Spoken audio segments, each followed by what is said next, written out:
alunos, vamos dar continuidade à nossa disciplina, Fundamentos Antropológicos da Educação, falando um pouco da antropologia, educação e as contribuições, né?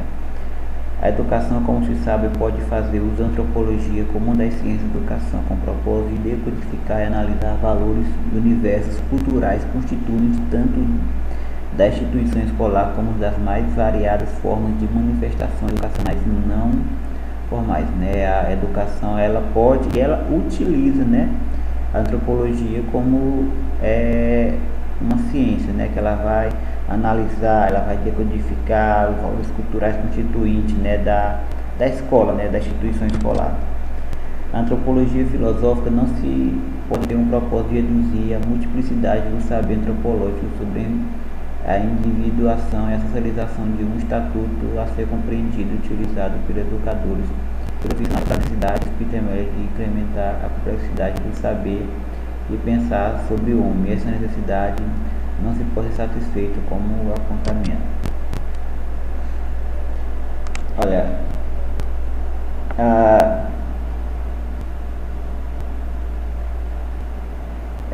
a antropologia tratada no âmbito empírico e filosófico muito pode contribuir para um processo fundamental do pensar e do agir educativo. Então, a antropologia, tanto no seu estudo empírico, né, no seu ramo científico, como no filosófico, ela vai contribuir no processo educativo, porque a antropologia, ela estuda o ser humano, a antropologia, ela estuda o comportamento do ser humano, né, sua cultura, e a educação, ela precisa disso para ser uma educação de qualidade. Vou ler aqui só o final para a gente ganhar tempo. Isto é um movimento natural, que é o propósito da espécie humana. Entretanto, é um movimento que necessita do pesquisador exercer um olhar antropológico sobre a educação, o educando com vista a saber buscar as suas melhores formas de manifestações. Por que a antropologia ela é importante para a educação? Vamos pensar o seguinte: a educação, ela precisa ser melhorada, ela vem tentando ser melhorada com o tempo. Se eu não me utilizar da antropologia para estudar o ser humano, para melhorar a qualidade da educação, eu não vou conseguir simplesmente por mudar. Mas de eu mudar, eu tenho que saber a necessidade do aluno de aprender, a dificuldade, o porquê que ele tem dificuldade em determinada matéria, com outra ele não tem. Isso, o estudo da antropologia, né, que ela vai lá dentro da cultura, na questão biológica, que ela vai lá dar aquela interação social e ela vai traçar um perfil. Então, a antropologia ela é muito importante dentro da educação. Na antropologia, assim, ela basicamente se ocupa do espaço humano e de sua vida em sociedade, mas sob a prisma eminente cultural. A antropologia projeta a diversidade cultural humana nas diferentes civilizações e as diferentes culturas existentes nessa mesma civilização. A antropologia também serve para ensinar que a cultura possui sua lógica própria e não pode ser julgada a partir da lógica da outra. Ou, como assim? A antropologia, ela ensina, né, que a cultura, por mais que tenha aquele valor cultural, ela tem sua lógica própria, né?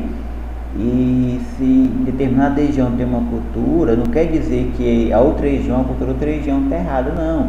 Ela tem a sua lógica própria, então assim, ela não pode ser julgada, uma cultura não pode ser julgada errada por base de outra cultura, porque local tal se faz assim, mas no local B se faz assim, mas no local A se faz desse jeito e também dá certo. Não há hierarquia em diferentes culturas. Interessante da cultura, gente, porque ela não tem hierarquia, né? Existe cultura melhor, superior, existe cultura inferior, não há nem melhor e nem pior, há apenas cultura diferente. E quando se fala em cultura, se fala no sentido mais amplo possível, envolvendo religiões, né? Não há religião melhor ou inferior a outra quando se fala em língua, quando se fala em sistema de produção, instituições e saberes, né? Paulo Freire ele já diz, né, que existe vários saberes diferentes. Uma sociedade cultural cujo principal objeto seja outro, por exemplo, o devotamento a valores místicos, imateriais e animalistas, a Terra é uma mais eficiente se ela consegue oferecer espaço e condições de vida em uma grande variedade de espécies desses grandes vegetais, passando por invertebrados até grandes animais. Uma grande lavoura de soja, por exemplo, o indivíduo da sociedade julgaria seus moradores bastante pobres. Uma razão da monocultura existente que existe o controle constante de pragas. Gente, assim, olha, é interessante como é a cultura. Vamos puxar para a nossa realidade. Muitas vezes alguém da cidade grande, né, da capital, posso dizer assim, ele chega no interior, numa roça, aí aquele dono lá da roça tem muitos animais, né, muito gado, e tem muitas criações, e tem a planta, e ele olha, vê aquela vida simples, né, porque a vida do homem do campo é uma vida simples, e a cultura que ele tem em cidade grande, ele acha que aquela pessoa é pobre, sendo que muitas vezes a pessoa que está julgando o morador do interior pobre ele trabalha, mas ele ganha R$ 1.500, R$ 2.000, sendo que uma vaca muitas vezes vai mais do que isso. Então, assim, só porque aquela pessoa não tem tudo que a outra tem, não quer dizer que ela se torna mais pobre, né? Porque na cultura do sertão, o rico né, aquele que tem muitos bichos, que tem muita propriedade, né? E aí afora não, é quem tem apartamento, é quem tem casa, é quem se acha roupa boa.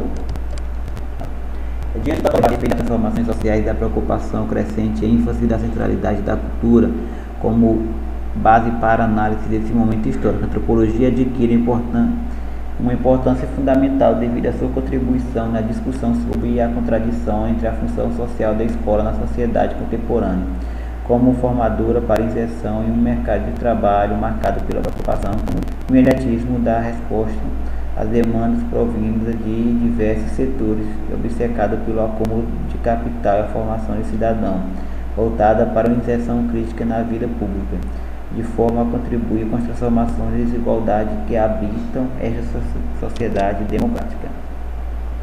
As diferenças culturais manifestam-se intensamente no interior da escola. Nesse contexto, a antropologia tem um papel inquestionável no processo de mudança de paradigma, ganhando importância para os fundamentos da educação, criando campo a ser investigado, notablemente do diálogo entre cultura e educação, sendo a cultura esse trajeto de um núcleo duro e os diversos polos que borbulham esse circuito dialético entre repetição, diferença e o desejo, o horizonte histórico.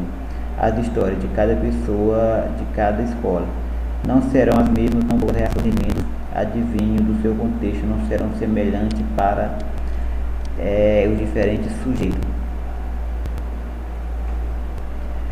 O objeto da antropologia engloba as maneiras físicas primitivas e atuais relacionadas ao homem e às suas manifestações culturais.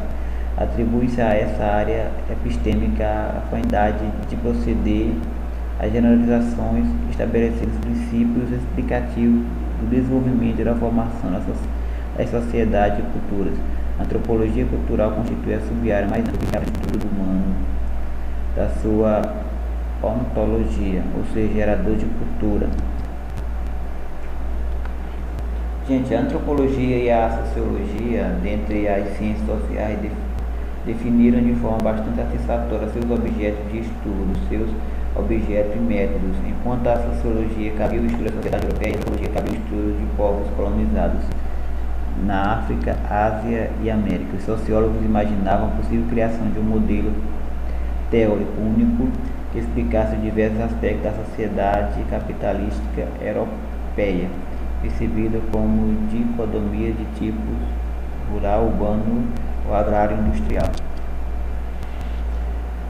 Os antropólogos, por seu lado, ao procurarem identificar de forma precisa não-europeus, tinham por base não falsa imagem da cultura europeia, para eles homogênea, integrada. Não percebiam que por trás da aparente uniformidade da vida social na Europa existia inquestionáveis e insuperações diferenças.